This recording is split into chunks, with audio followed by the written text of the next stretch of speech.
Y para esta sección le doy la bienvenida, como cada semana, al doctor José de Jesús López Almejo. Muy buenas noches, doctor, ¿cómo está?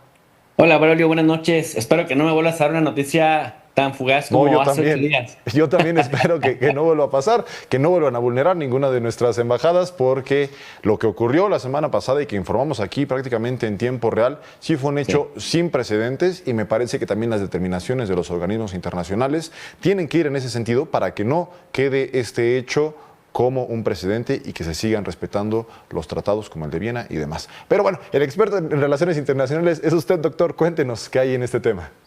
Pues definitivamente, mira, hay una opinión bastante consensual en cuanto a que México ha actuado con mucha categoría, con mucha cautela y con apego al marco jurídico internacional, mientras que por el otro lado, pues vemos a un liderazgo amorfo, el de Daniel Noboa, quien básicamente está siendo abandonado incluso por sus propios ministros que niegan haber ellos sido los autores intelectuales.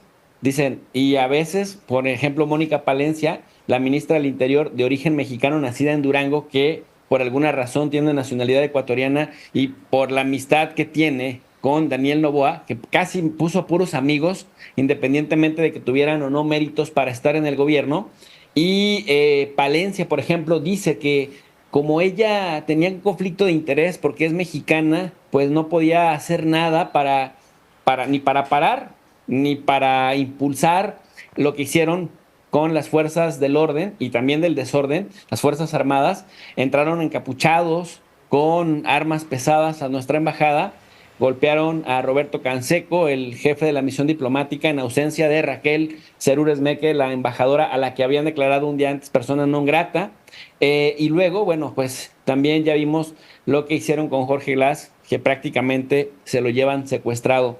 Y en la participación de esta semana que tuvimos, que me hiciste el honor de invitarme, mi querido Braulio, también yo te comentaba que, bueno, la declaración de persona non grata sí es algo que las leyes internacionales facultan en este caso, al país territorial, Ecuador. Sin embargo, lo que hicieron de irrumpir, por más que en el Ecuador intentan morirse con la suya, porque eso es morirse con la suya, después de las condenas casi unánimes internacionales, porque digo casi porque con excepción de El Salvador, que se abstuvo, por ejemplo, la votación de la OEA, en donde México tampoco participa para no contaminar y Venezuela no participa porque hace tiempo que no forma parte, junto con Cuba, no forman parte de la OEA. El resto de países, incluidos Canadá y Estados Unidos, después del regaño público del presidente López Obrador por la tibieza de sus primeros posicionamientos, tanto del gobierno de Canadá como el de Estados Unidos, pues quedaron 29 votos a favor de condenar lo que hizo Ecuador en la Ujú. embajada mexicana, uno en contra, el voto de Ecuador y la abstención del Salvador, de Nayib Bukele, que siendo fuente de inspiración, la musa de inspiración de Daniel Noboa, pues mejor se abstiene. Sin embargo, el viceministro Esteban Torres, viceministro del Ecuador, salió con por decirlo menos, la vacilada, vamos a ponerlo en esos términos, aunque a mi pueblo le dicen de otra manera, que era un empate, que si hubiera sido un partido de fútbol era un empate y que con eso Ecuador le había demostrado al mundo en esa votación el honor y el respeto al derecho nacional. Bueno, pues ya vimos que no fue así y hay un repudio, incluso ya el MICTA, este grupo de potencias medias como Indonesia, Corea del Sur, Turquía y Australia, que junto con México forman el MICTA, han condenado, el ALBA ha condenado, el Mercosur ha condenado, el Parlamento del Mercosur, la Unión Europea, ya lo dijimos, Canadá y Estados Unidos en general, el mundo ha volteado a ver a Ecuador. Y mira que en esa sesión de la OEA, Braulio, sucedió algo que me dio mucha pena, a pesar de que soy mexicano, con el embajador de Ecuador. Cuando se termina la sesión, ni por caballerosidad o por protocolo o por buena educación o buenas formas que tienen los diplomáticos generalmente, se acercaron a darle la mano.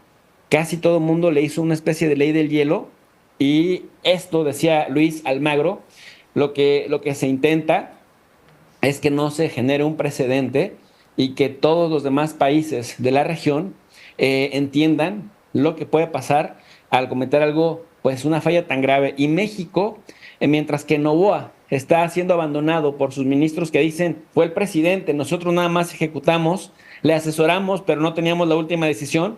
En cambio, a López Obrador lo han arropado tanto, pues, opositores de diferentes líneas ideológicas en México, aunque algunos de plano se han convertido en una caricatura. Pero fíjate que la estrategia multidimensional por la que ha optado la Cancillería mexicana, la estrategia jurídica ha sido muy buena porque van a buscar la condena a través de la OEA, ya se logró, se va a buscar a través de la CELAC, de la que México apenas hace un par de años fue presidente pro tempore, ahora lo es Honduras, y Honduras fue de los primeros países en solidarizarse con México. Van también por la Corte Internacional de Justicia para reparación de daños y garantías de que no vuelva a incurrir Ecuador en esa violación flagrante del artículo 22 de la Convención de Viena sobre Relaciones Diplomáticas de 1961, o también la del asilo, porque dice México, seguimos considerando a Jorge Glass nuestro asilado.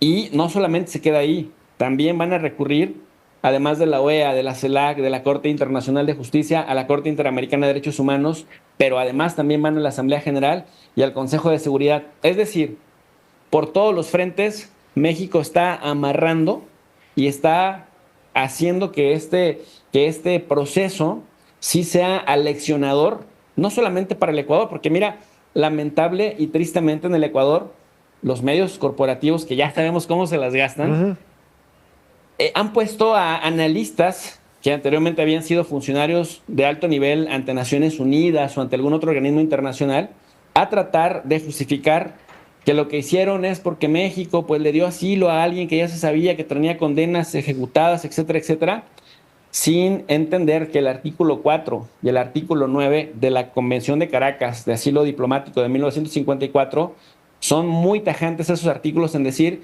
corresponde al Estado asilante determinar la figura del asilo. Bueno, entonces dicen, bueno, ¿no nos parece esa ley en Ecuador? Vamos a cambiarla. Perdón, la ley nos hizo a contentillo de unos cuantos. Y hablando de eso, de unos cuantos, Daniel Noboa, ¿recuerdas que había salido a decir que no iba a permitir que unos pocos rijosos desestabilizaran al país? Con el paso de los días, con el paso de la semana, ha quedado claro que pues los rijosos terminaron siendo él, el presidente ecuatoriano, su ministra mexicana del Interior, su asesor uruguayo de la presidencia, su ministra millonaria del Exterior y su ministro de Defensa, que por cierto fue muy peculiar. En el marco de la solicitud ante el Tribunal Máximo en el Poder Judicial del Ecuador, se intentó solicitar la defensa de Jorge Glass, quien confesó que había sido torturado y que le habían incluso fracturado un dedo. Pues uno de los policías en el interrogatorio para ver si el Poder Judicial le otorgaba el habeas corpus a Jorge Glass por la manera en que violaron el debido proceso, dice el militar, bueno, pero que conste que no le quebramos 4 dedos, solo le quebramos 1. Doctor, nos queda poco menos de un minutito, pero me gustaría preguntarle, porque siento que esta defensa o este respaldo unánime que ha tenido el gobierno de México es porque se está defendiendo específicamente este caso, la vulneración de nuestra embajada en Quito, pero me parece que de fondo también se defiende el derecho internacional como un marco regulatorio de las relaciones internacionales. ¿Qué pasaría si este hecho quedara impune y se sentara ese precedente? Nos quedan unos cuantos segunditos.